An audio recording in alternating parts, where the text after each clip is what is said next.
कहानी शुरू होती है दिल्ली सल्तनत से। 1526 से पहले भारत पर दिल्ली सल्तनत का शासन था। उस समय दिल्ली का सुल्तान था इब्राहिम लोदी, लेकिन उसकी हुकूमत से कई अफगान सरदार और राजपूत खुश नहीं थे। अंदर ही अंदर बगावत बढ़ रही थी।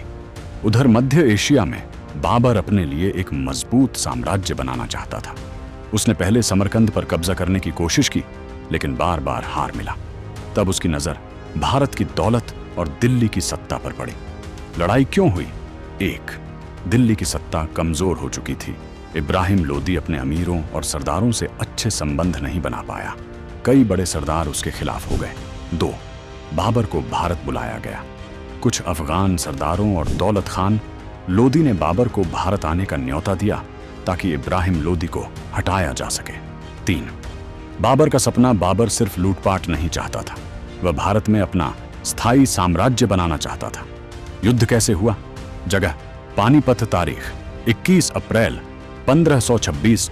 इब्राहिम लोदी की सेना बहुत बड़ी थी, लगभग 1 लाख सैनिक और 1000 हाथी बताए जाते हैं।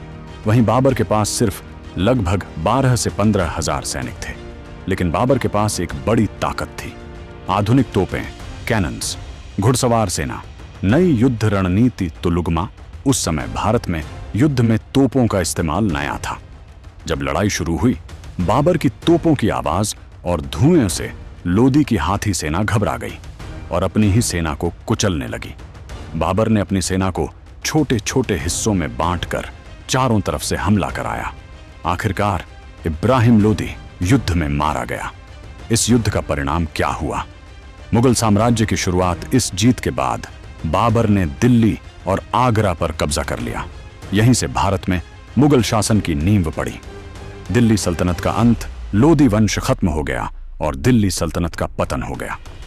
युद्ध की नई तकनीक। भारत में पहली बार बड़े स्तर पर बारूद और तोपों का प्रभावी उपयोग हुआ। क्यों याद की जाती है ये लड़ाई? फर्स्ट बैटल ऑफ पानीपत सिर्फ एक युद्ध नहीं था, बल्कि यह भारत के इतिहास का ऐसा मोड़ था जिसने आने वाले लगभग 300 वर्षों तक की राजनीति बदल दी। इसके बाद मुगल साम्राज्य धीरे धीरे पूरे भारत में फैल गया।